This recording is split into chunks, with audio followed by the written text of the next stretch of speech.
ये अस्त्र नहीं चलाना चाहिए यहाँ पर, यहाँ रुकना चाहिए आपको। और वैसे भी मैं हमेशा कहता हूँ सर, अग्रवाल सर, कि हमारी स्थिति हमेशा बड़ी गड़बड़ है। डॉक्टर हमेशा हमें इंट्रोड्यूस लेखक के तौर पे करते हैं। ये कभी नहीं कहते साले अच्छा डॉक्टर है, वो जानते हैं इस बात के खतरे, तो कभी नहीं बताएंगे कि अच्छा डॉक्टर है। और लेखक हमेशा कहेंगे बहुत अच्छे डॉक्टर हैं, वो कभी नहीं कहेंगे ये बहुत अच्छा लेखक है। ये इस तरह से आप दोनों तरफ से मारे जाते हैं। और इसके बावजूद फिर आप जब लगे रहते हैं, हम हमेशा मानते हैं कि लेखन और डॉक्टरी दोनों में ओवरनाइट स्टारडम कभी नहीं होता। और जब आप स्टारडम जैसी चीज़ पे पहुंच जाएं तो उसे कायम रखना और भी कठिन होता है। आप ओवरनाइट स्टार हो जाइए कुछ अच्छा सा काम करके, और पर आप इसके आगे नहीं बढ़ते, क्यों? उसके करने के लिए बड़ी मेहनत है।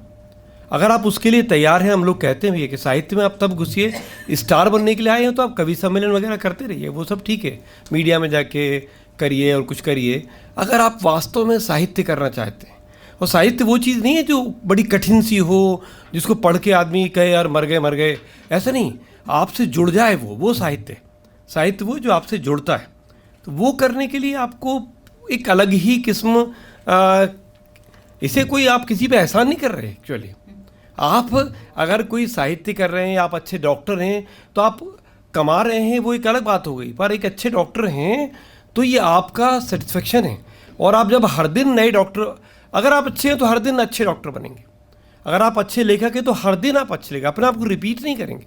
अगर आप अपने आप को रिपीट करना शुरू करते हैं, तो जब आपने नरक यात्रा की बात की, ये डॉक्टरों पर मैंने लिखा था जब मैं मेडिकल कॉलेज से निकला था।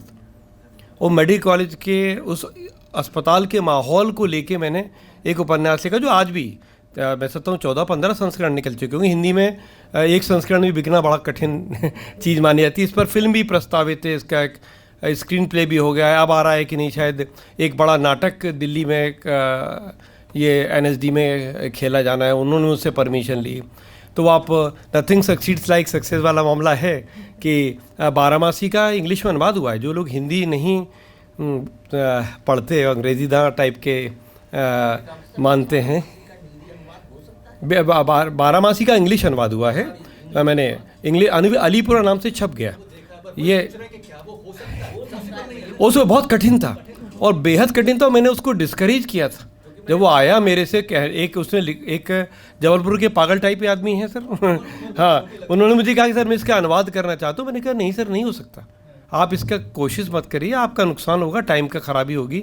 तो उन्होंने कहा कि अगर आप परमिट करें तो मैं 2 चैप्टर कर चुका, तो मैं भेज दूँ। वो ऐसे पागल थे, उन्होंने बिना परमिशन के ये कर डाला था, मुझे भेजा। तो मैं तो इंग्लिश का उतना उस तरह से नहीं समझता कि उसका लिटरेरी क्या है, पर आज की जो यंग जनरेशन है बहुत बेहतर समझती है। तो मेरी बेटी और मेरा बेटा बहुत इंग्लिश लिटरेचर में बहुत अच्छा पाठक तो हैं। मैंने उनसे पूछा कि यार ये एक ने चैप्टर किया है, तुम क्या बोलते हो? तो उनका पापा ये बहुत ही अद्भुत चीज़ है, इसको आप अलाउ करिए। मैंने उसको कहा, उसकी बहुत तारीफ़ हुई। नसीरुद्दीन शाह ने तो उस पर बहुत अच्छा लिखा। उसने एक इंटरव्यू में बोला था कि मुझे कभी ज्ञानचंद मिले तो उनसे गले लगूं कि आप जीवन को जितना समझते हैं उतना समझना कितना कठिन है। तो वो उपन्यास बहुत इंग्लिश में भी पॉपुलर हुआ।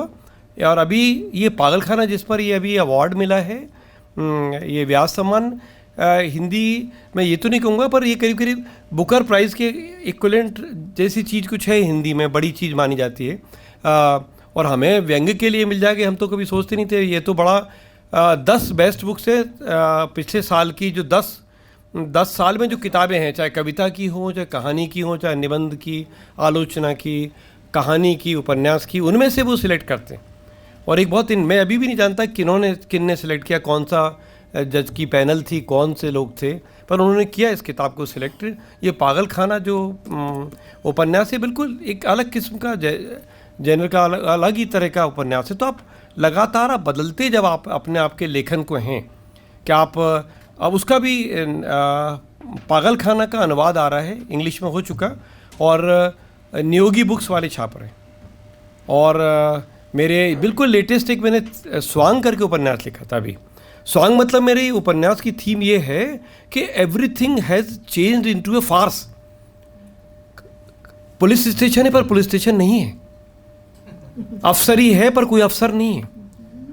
अस्पताल हैं पर डॉक्टरी नहीं है, एजुकेशन इंस्टीट्यूट है पर शिक्षा नहीं है। सब कुछ है, एक स्वांग चल रहा है, एक स्वांग है, बहुत ज़बरदस्त स्वांग है। नहीं, बहुत सारी चीज़ें अभी नहीं नहीं नहीं सर, देखिए क्या होता है कि आप एक होते मार्केट के हिसाब, नहीं बिल्कुल आपका प्रश्न बहुत अच्छा है। मार्केट के हिसाब से एक होता मार्केट के हिसाब से लिखना। जैसे आप मुझसे कहा गया तो गैस ट्रेजेडी पे आपने नहीं लिखा, मैं तो गैस ट्रेजेडी में डायरेक्टली बहुत सारे, मैंने काफ़ी इन्वॉल्व था उसमें, उसकी केयर में। पर आपको कोई चीज़ ऐसी लगे जो जब तक आपका दिल नहीं कहे किसी विषय में नहीं उतरना चाहिए, आपको मूव कर जाए, आप हिल जाएं किसी विषय से, तब तक आपको उसमें, क्योंकि हम जब कहते हैं ना कि आप किसी चीज़ में भाव प्रवेश नहीं करते, अगर आप किसी चीज़ में एंटर नहीं करते, उस चरित्र में, उस सिचुएशन में, उस सारी कहानी में, वो आपका हिस्सा जब तक नहीं होती तब तक आप वो कहानी नहीं कह सकते जो पाठक को पकड़ेगी। नरक यात्रा मैंने गहरे से महसूस करके लिखी होगी तभी होगी। ये जो उपन्यास जिसमें मुझे मिला ये पुरस्कार, ये सबसे कठिन उपन्यास था। मैं मानता था इसको कोई पूछेगा नहीं, पर मैं लिख रहा हूँ अपने, क्यों मेरे को मज़ा आ रहा है, क्योंकि मेरे को बहुत बड़ी चिंता है। आपको पता नहीं वो चिंता होती है कि नहीं होती, कि आप जैसे डॉक्टर हैं, भटनागर साहब ने भी बहुत सारी चीज़ें कहीं, या ये वार्ष्णेय साहब बैठे हुए हैं, रेड क्रॉस हॉस्पिटल चला रहे हैं, पर आप धीरे धीरे पाएंगे कि आपको बहुत सारी चीज़ें जीवन की, ये बाजार आपको तय कर रहा है कि आप डॉक्टरी कैसी करें। आपका मन नहीं है वो करने का, पर बाजार तय कर रहा है आप कैसे करोगे। बाजार एक्चुअली तय कर रहा है आप सुंदर कैसे दिखोगे। आप अपने सहज सौंदर्य पे नहीं है, आपको पता है कि ये अब इस समय फैशन है, तो ये तो बहुत लंबे समय से था, पर आपको पता ही नहीं चला धीरे धीरे धीरे कि बाजार ने आपका इस कदर कब्जा कर लिया कि आपके विचार, आपकी संस्कृति, आपका खान पान, आपको पता नहीं चलता। आप पता नहीं चलता कब पिज़्ज़ा खाने लग गए। आप खाते थे, कम से कम हमारी जनरेशन तो नहीं खाती थी, आज खा रहे हैं लोग, क्योंकि वो धीरे धीरे धीरे ये हो गया कि जो पिज़्ज़ा नहीं खा रहा वो आउट ऑफ फैशन है। कुछ वो आदमी कुछ बिना पढ़ा लिखा टाइप का आदमी है, कुछ जंगली टाइप का आदमी है, क्या साला ये पिज़्ज़ा नहीं खाता। तो आपके खाने की हैबिट से लेके हर चीज़ बदल डाली और बाजार ने बदल डाली। आपको लगता है कि गवर्नमेंट आप चुनते हैं, गवर्नमेंट बाजार चुनती है। आपको लगता है कि आप फलानी सड़क पे क्या होना ये आप चुनते हैं, बाजार चुनता है। बाजार तय कर रहा है कौन सी सड़क चौड़ी होगी, बाजार तय कर रहा है कि कहाँ कैसे एंटरटेनमेंट सेंटर बनेंगे। तो धीरे धीरे धीरे बाजार, अब तो मोबाइल है और अब बाजार उसके थ्रू आपके कमरे में घुस गया है, बेडरूम में तो घुस ही गया, आपके मन में घुस गया, आपके बच्चों के मन में घुस गया। आपको पूरे दुनिया को बाजार ने अपने कब्जे में ले लिया। तो ये पूरी जो पागलखाना फिल्म, ये जो चीज़ है, इस पर अनुराग कश्यप ने ये मांगी है कि कहीं से सुना है सर कि अनुराग कश्यप ने इस पर फिल्म के लिए, कहीं मेरे को शरद जोशी की डॉटर ने मुझे कहा कि उन्होंने मांगी है, मैंने उनको दी है कि उन्होंने कहीं सुना है इसके बारे में। तो वो अनुराग कश्यप टाइप की फिल्म है ये, जो समझ में नहीं आती है ना कई बार, क्या कठिन सी चीज़ है, क्योंकि इसमें क्या है, कई उपयोग किए मैंने। ये एक 6 पागल मैंने मन में क्रिएट किए जो इस बाज़ार से अलग होना चाहते। मानो मैं आज कहूँ कि मैं डॉक्टरी ऐसी वाली नहीं करूँगा जो जाके सुबह ऐसा कर रहा हूँ, मैं तो अपनी एक बैठ के और 20 रुपये में मरीज़ देखूँगा, और कोई दवाई किसी से नहीं लिखूँगा, मैं जेनरिक दवाई लिखूँगा, फालतू के टेस्ट नहीं कराऊँगा। तो सबसे पहले कहेंगे यार वो साला पागल हो गया है। हमारे ही मित्र डॉक्टर कहेंगे ये पागल हो गया है, ये क्या कर रहे हो यार आप, मतलब हद होगी, इतना पढ़ा, इतना पॉपुलर हो गए, उसके बाद तुम अब ये 20 रुपये की डॉक्टरी चालू कर दी आपने। तो अब आप अगर इस बाज़ार से हटने की कोशिश करेंगे तो आप पागल कहलाएंगे। तो किस किस तरह से 6 पागल हैं जो इस बाज़ार से दूर अलग हटना चाहते हैं, और वो पागल, उनके घर वाले उसे बाकायदा लाते हैं। एक साइकियाट्रिस्ट क्लिनिक है जहाँ उनको लाया जाता है कि सर ये पिताजी को नाम क्या हो गया, हाँ ये तो ये एक आदमी है जिसे लगता है कि बैंक डूब जाएंगे, एक आदमी को लगता है सरकार कब्जे में कर लेगी सारी चीज़ें। और ये मैंने तब कल्पना की थी, अभी शुरू नहीं हुई थी, पर चीज़ें हो रही हैं, ये हो रही हैं।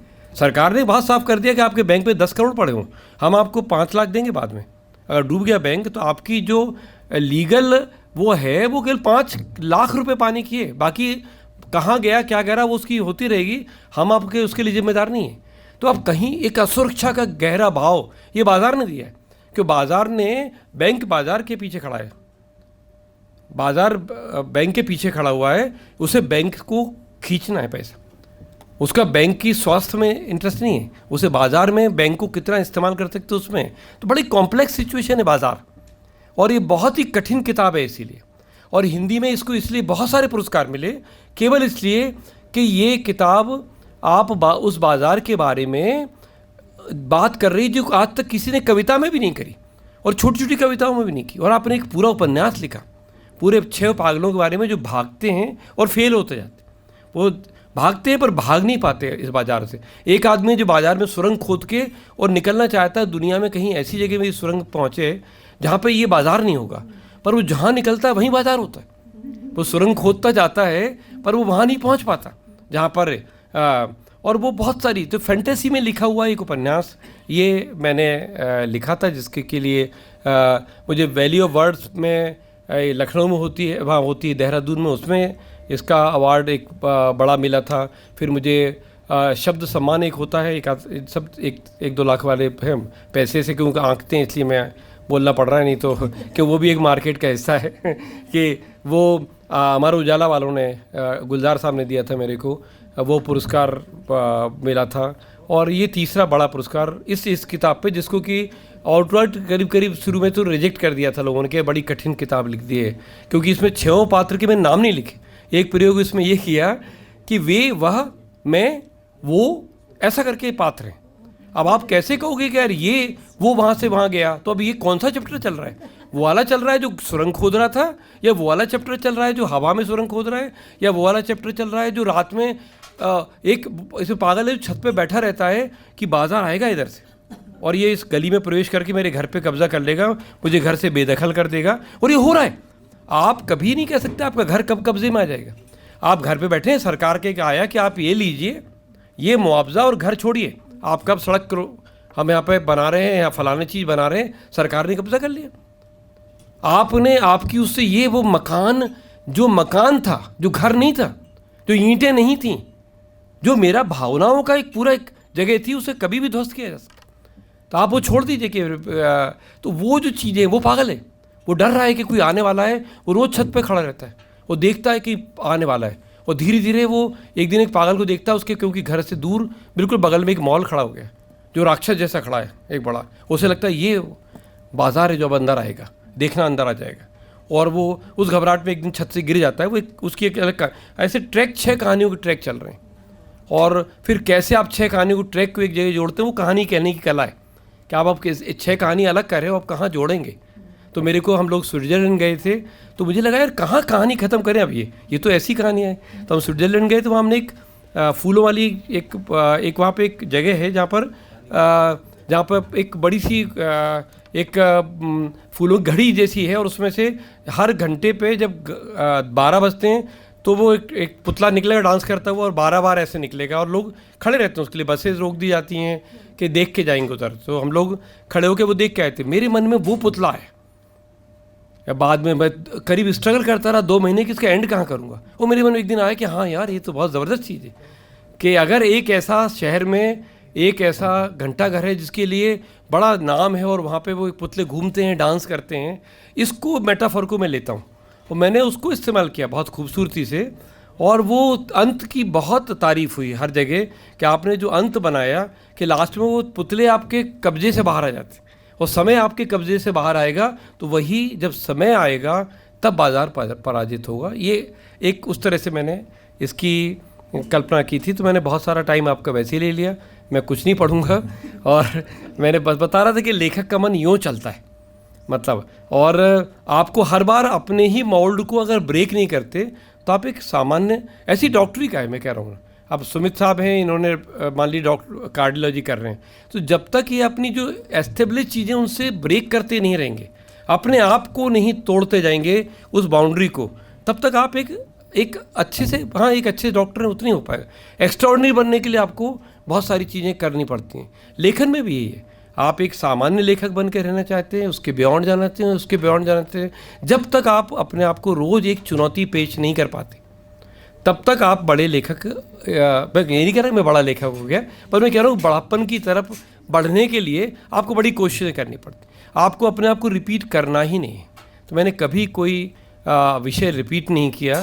जैसे सर ने बोला कि आप कोविड का जब तक कोई नया एंगल नहीं आएगा मेरे मन में लिखने का, कोविड का कोई ऐसी चीज़ आ जाए जो बिल्कुल ही वो आपको पकड़ना चाहिए, वो एक विचार पकड़ता है, वन लाइनर।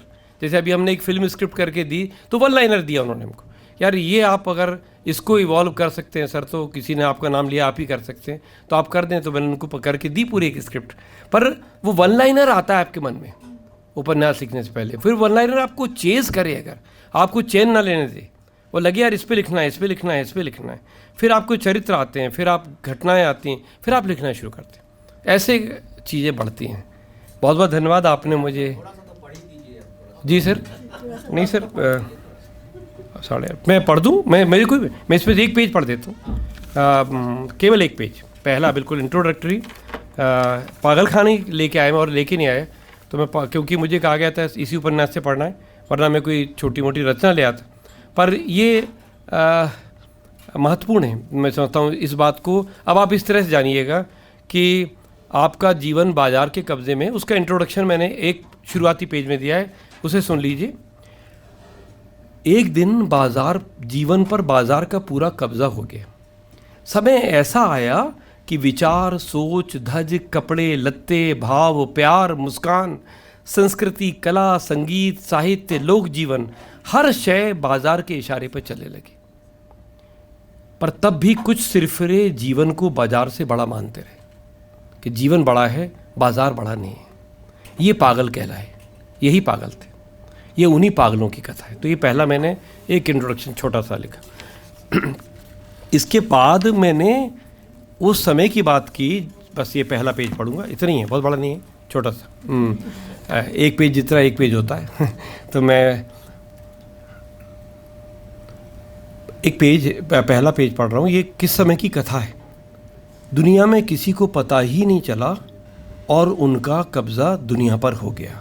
मनुष्यों को कानों कान खबर नहीं हुई और जीवन पर बाजार का पूरा कब्जा हो गया। आपको पता नहीं चलता ना, वही कह रहे हैं, आप कपड़े अपने पहनना बदल देते हैं। एक बड़ी ऑब्जर्वेशन आपकी होगी इस समय एडवर्टाइजमेंट्स में कि माँ दिखाते हैं, उसमें कोई साड़ी पहनी दिखी आपको? माँ, एक भी माँ साड़ी पहनती है किसी भी एडवर्टाइजमेंट में? तो साड़ी का जो बाजार था अरबों रुपए का, 20,000 करोड़ रुपए का शायद, अरब कुछ मैं याद नहीं, पर मैंने कहीं पढ़ा था, उतने उस बाज़ार पर कब्ज़ा करना है वेस्टर्न ड्रेसेस को। तो अब आपकी लड़कियां जो माँ बनी हुई हैं, बच्चे के साथ पकड़ के उंगली घूम रही हैं, वो जीन्स पहने हुए हैं, टॉप पहने हुए हैं और माँ है। तो हम माँ की एक दूसरी इमेज आपको प्रोजेक्ट कर रहे हैं। वो माँ की इमेज जो आपकी आम थी, वो आपसे कब छुड़ा ली गई आपको पता नहीं। तो आपको पता भी नहीं चला कि मनुष्य को कानों कान खबर नहीं हुई और जीवन पर बाजार का पूरा कब्जा हो गया। और इतने कौशल से हुआ कि स्वयं जीवन को ही एहसास नहीं होने दिया कि वो किसी कब्जे में आ गया है। जीवन को तो अपनी पराजय की खबर ही नहीं मिली, ना वह दुश्मन के दस्ते उतरे, ना कोई बिगुल बजे, ना कोई गोला बारूद इस्तेमाल हुआ, ना रणभेरी बजी, बस कब्जा हो गया आप पर। तो जीवन तो आज भी था, आज भी है, आज भी हम उसी जीवन को जी रहे हैं। जीवन तो आज भी था, दिन वैसे ही आते थे, आज भी सुबह सुहावनी होती थी, शाम भी वैसी आती थी, रात भी उसी तरह उतरती थी, सब कुछ वही था। पर कुछ था जो अब नहीं था। अब भी सुबह तो होती थी, इसे सुनिएगा इस वाक्य को, अब भी सुबह तो होती थी, परंतु सूरज यूं ही हर किसी को फोकट में उपलब्ध नहीं था भाई साहब। रोशनी और धूप के लिए बाकायदा पेमेंट करना पड़ता था। बाजार का सिद्धांत था नो फ्री लंचेस प्लीज। अब सूरज, चांद, सितारे भी बाजार का हिस्सा हो गए थे। अब सूर्योदय केवल उन घरों में होता था जिन्होंने सूर्य का प्रीपेड कार्ड बनवा रखा और निरंतर लगातार रिचार्ज करते रहते हो। ये आ सकता है कल आपको गलतफहमी में कि ये मैं कोई मजाक कर रहा हूँ, ये चीज़ आ सकती है कि भाई आप बनाइए ना यार, आप सूरज का मजा लेंगे, पैसे नहीं देंगे, हद हो गई यार, आप तो कमाल कर रहे हैं। तो ये चीज़ आ सकती है। तो सूरज का प्रीपेड कार्ड बना रखा था, समय पर इसी रिचार्ज करते थे।